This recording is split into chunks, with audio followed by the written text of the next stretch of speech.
Hello friends, for today's video I want to go through some of the best books as well as the worst books that I've picked up because of social media. Of course, reading can be such an isolating hobby, and for a lot of us, despite the fact that we don't necessarily need external validation in order to feel a strong connection to what we're reading, it is fun to get to experience that excitement, some of those monumental twists and turns in these incredible books that we pick up with other people, which is in large part why we come to bookish spaces in general. But oftentimes, once we have those amazing experiences with books, we are looking for, well, what's something else that can make me feel that again? And when you find your fellow people online, when you find those individuals who, even if you don't always line up with their taste, for the most part, there's a lot of overlap, then you start to bounce ideas off of each other, you give each other recommendations, and I myself have found that some of my favorite books have come through recommendations all of you have given me, and so I wanted to highlight some of those, and also just in a fashion say thank you, because some of these books I might not have ever picked up, or some of these authors I might not have ever discovered if not for the recommendations that all of you have given. However, despite the fact that you might find what is basically your bookish twin online, where if they're recommending something, you don't even need to hear about it. You're like, okay, well, they like it, so I'm gonna like it, and it pretty much always works out that way. Even then, and that's best case scenario, you're gonna find some misses, especially when it's hard to tell sometimes with how people talk about books online. Sometimes they talk about all their feelings, the oh my gosh type of moments, and the oh, this book made me cry, and they'll say all these things, but then you don't actually come away knowing anything about the book. So then when you pick it up, you're so confused because you're like, wait a second, why do people feel like this? But at the end of the day, if you had maybe gone in with a little bit more of an idea of what you were getting into, might have remedied some of that. Even then, though, sometimes something can sound perfect on paper, the person suggesting it is somebody you always basically align with, and it still can be a dud for you. So I wanted to talk about when those things happen as well. And I do want to clarify that when I say worst, by no means am I saying objectively these are bad, or see, this is why you can't trust anybody's opinions on the internet, nothing like that.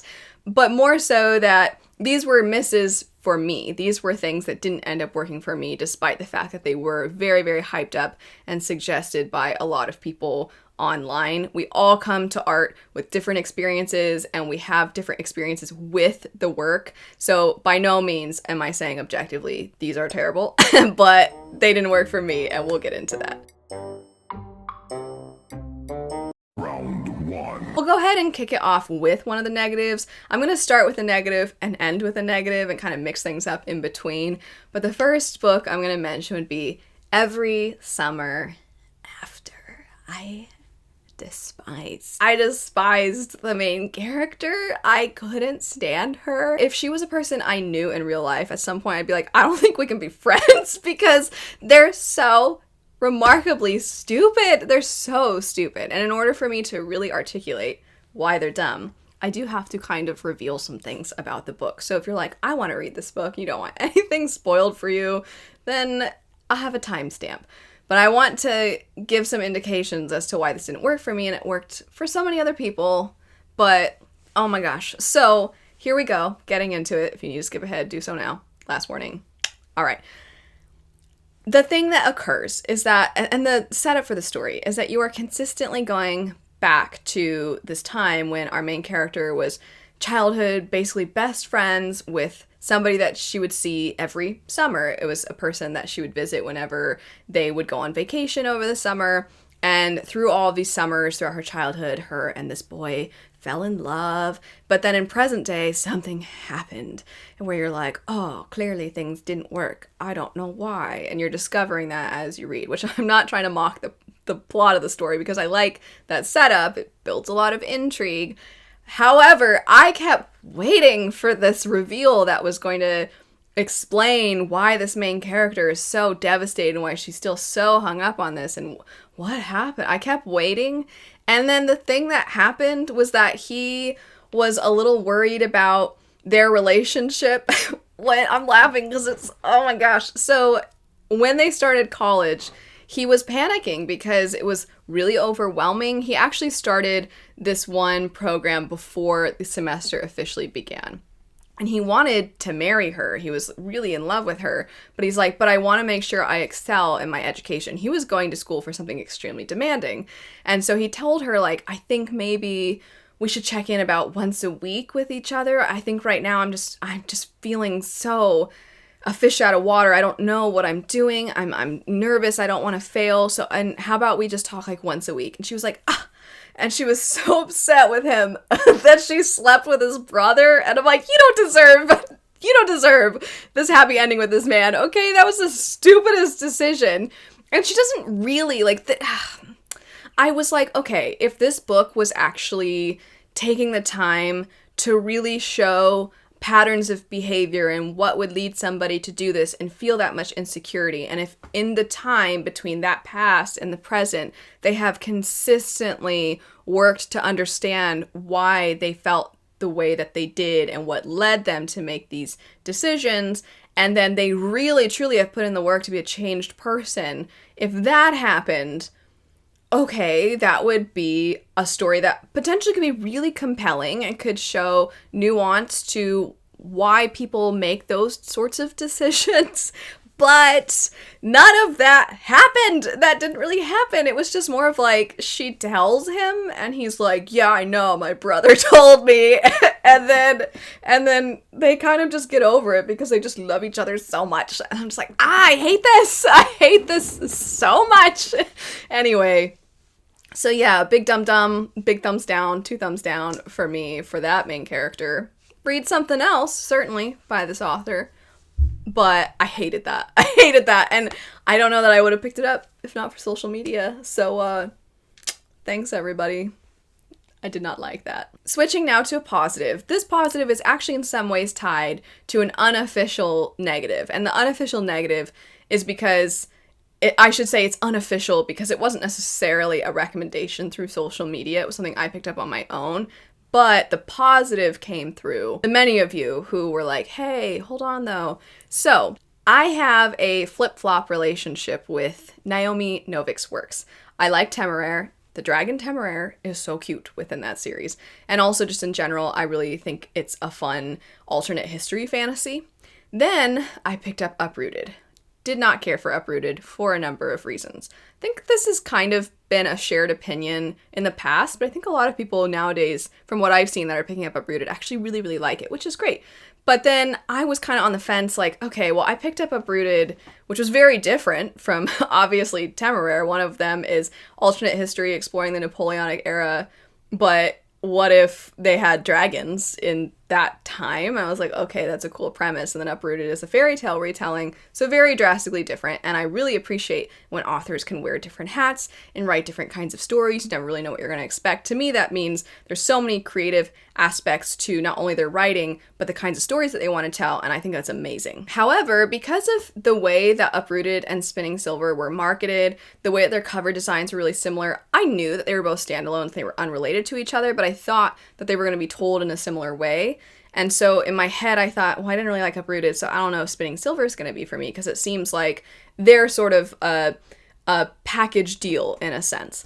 But so many of you were telling me, hey, if you didn't like Uprooted, you really should still try Spinning Silver because they're quite different from each other. Yes, they're both fairy tale retellings that tie in historical fiction elements, but they're pretty different from each other, and I am so glad that I took your recommendation. The setup for Spinning Silver, if you've never actually heard about it, is that you're following a young woman named Miriam. You do have a lot of other perspectives throughout the story as well, but you're more so first introduced to the plot through Miriam, who is the daughter of a moneylender who's very bad at his profession, and he is also very much looked down upon by the rest of society. They fall back on some horrible stereotypes whenever he does try to get them to pay back the loans. And it's so bad that now Miriam's mother is getting sick. They are facing poverty, so Miriam takes it upon herself to essentially do her father's job for him. And in earning interest back on the loans, she is essentially spinning silver into gold. And this catches the attention of beings that are basically like the Fae.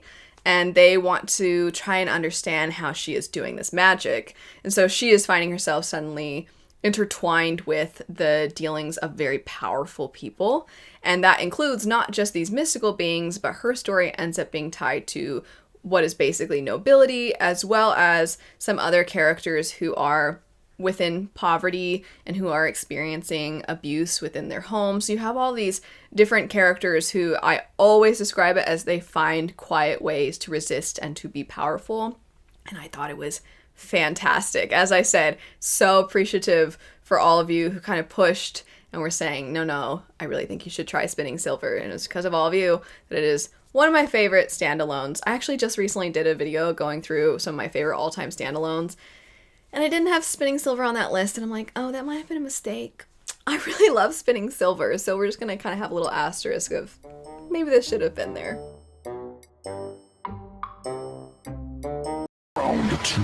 Moving back to a negative.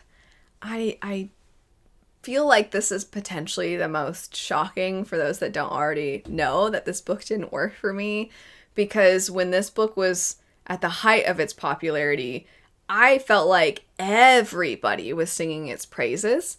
And it is a story that I was interested in. I definitely feel I was motivated, though, to prioritize it on my TBR, maybe because of social media, and that would be Song of Achilles. So I like a mythology retelling from time to time. A lot of mythology retellings I like more than this one. And I liked the writing. I would read something else by this author. And if you know my feelings, you probably know what I'm going to say. I hated Achilles in this. The way that he treats the other character is atrocious. You can probably kind of see a through line between the ones that I end up not liking. I do have issues with characters that mistreat people who care about them. I don't like that. There are certain character types that even if they're done well, it's so hard for me to get over my hatred of them, which isn't to say that I dislike stories where you're following unlikable characters or villainous characters. I like a lot of stories like that. But there are some where they just grate, and it's just, I despise them, and I despised Achilles. And those kinds of characters are the thing I just described, which is when there's somebody who cares about them and they do not seem to ever consider that person. They don't really ever treat them equally. And in general, they end up really harming and hurting the people that care most about them and who they supposedly care very much about as well. So I despise characters like that, and I despise reckless characters that are just recklessly stupid. I can't stand characters like that. So Achilles in this story kind of fit that mold perfectly. So it was just a recipe for disaster, which is kind of the whole setup of the story. Is you're examining in a lot of ways how his obsession with his legacy is really showing itself to have a negative impact on him, his relationships, and other people. But like, what if the legacy is good? Does it matter if you hurt people along the way, and if your life in the end was actually miserable, so long as the legacy is good? You know, I think that those are interesting themes, and as I said, I liked the writing in this. This is why I felt the need especially to say, oh, I'm not saying these are objectively bad, because that's definitely not true of Song of Achilles. I just hated Achilles. Going to another positive, I'm just going to kind of blanket statement say the author T. Kingfisher. And what's been really exciting is having since picked up T. Kingfisher's works because of your recommendations, it feels like her career has exploded, which, to be clear, I'm not trying to imply like it's because of me. That's not what I mean whatsoever. It's just, I guess, the hipster effect, you know, like I was a fan before she was like mainstream, which is dumb, but still, it was really exciting, is more so what I'm getting at. It was really exciting to get to see, because I was like, wow, I really like this author's writing, and wow, they have so many backlist books. This is the best. That's the best when that happens, when you discover a new author and you're like, oh, so many books to check out now. And that happened, and I was so excited. And then as I'm falling more and more in love with this author's writing, I'm getting to see other people fall in love with this author's writing. And I still remember really vividly that I was trying to, I think, fill out a description bar or something in one of my videos meaning adding in the links that were relevant. T. Kingfisher's book was at the bottom of a page being like, you might also like. And then I had comments. I think I was trying to also, I don't remember the specifics clearly, but the point is I had 2 tabs open, one of which were comments from all of you and the other was a book site. And I saw this, and then I saw a comment that was like, you should check out T. Kingfisher. And I was like, oh, perfect. So I was like, okay. And then I immediately decided to check out T. Kingfisher. I specifically started with Nettle and Bone, never looked back. Love the writing, love the humor. I just think that T. Kingfisher also has a way of blending genres because she writes in so many different ones. And I always enjoy her works. I have yet to pick up a work I've hated. There are some that I'm like, I didn't really enjoy that as much, but I've never picked up a work and been disappointed or upset that I picked it up. Round 3. For the last 2, I'll go ahead and start with the positive and then end with the negative. So we'll start with Sword of Kaigen. This is a book that absolutely kind of had this cult following, and it was originally self-published. To this day, at the time I'm filming, it is still self-published. However, this author has had a book, Blood Over Bright Haven, be picked up and be traditionally published, so I wouldn't be surprised if someday we actually see a new version of Sword of Kaigen. Not that it needs it by any means, but currently, just to be clear, this was something that I saw in a lot of indie and self-pub circles. And as somebody who likes to pick up indie and self-pub fantasy, and who myself, I have written some works and self-published them, I always am so excited when I see self-published works being taken seriously, and also when I see people falling in love with them and they talk about them alongside traditionally published works. And this is one that I was seeing so many people talk about, so I ended up buddy reading this one. And when I first started it, I was really unsure because it does have kind of a bumpy beginning, and I really was hesitant. I was like, oh no, I'm not sure I'm gonna like this. And if you've read Sword of Kaigen, you know, about middle of the book, there's something, I mean, leading up to the middle, it certainly gets better and better, and then you get to the middle of the book and you're like, what the heck? Because the emotional gut punches of that book are next to none, really. And then after, the after effect of what happens, because you're still thinking, I have so much story left, so now I need to sit with this, and the characters have to sit with this, and I have to be with them as they experience this turmoil in their lives. And really, I've not found too many other books that do something like that. It's incredible, and I'm so excited for this author that they are continuing to see people appreciating their books. It's really fun that since people have read Blood Over Bright Haven, they're now going back and picking up Sword of Kaigen and falling in love with that. So it's just exciting to see, kind of what I was describing about T. Kingfisher. It's just really exciting to see this author getting more and more success. But it all kind of started with a lot of people who were really hyping it up. Now, though, for the finale of our best and worst, A Game of Fate. This is a Hades and Persephone retelling, and there are a lot of those out now.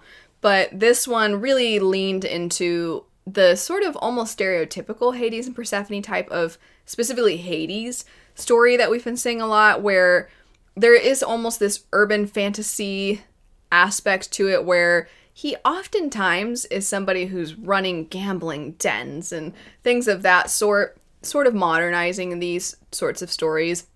But there are other works where you're actually seeing the story through Persephone's perspective. This one is through Hades' perspective, and it wasn't for me. It was a lot of just thirsting constantly. That's not really my favorite. I prefer more organic development of attraction. I don't mind at all when characters notice each other and they're like, wow, I think that person's really attractive. That doesn't bug me. But I don't like when it's just, I can't wait to do it with them. I just so badly want to do it with them. I already did it with them once. I can't wait to do it with them again. That's just not my favorite kind of story. And yes, there's a plot that's outside of that, but I wish there had been more of the plot outside of that. Maybe it toned that part down a little bit. And forever and always, I will not get over the phrase, He dumped her out of her pants. That's it though for some best and worst books I've picked up because of social media. If you'd like me to do the same style of video again, I would be happy to. I think it's really fun to reflect on the hits and the misses. But in general, let me know what are some books you picked up that ended up being best and which ones ended up being worst for you. Thanks so much for watching though. I hope you have a great rest of your day and I'll see you later. Bye.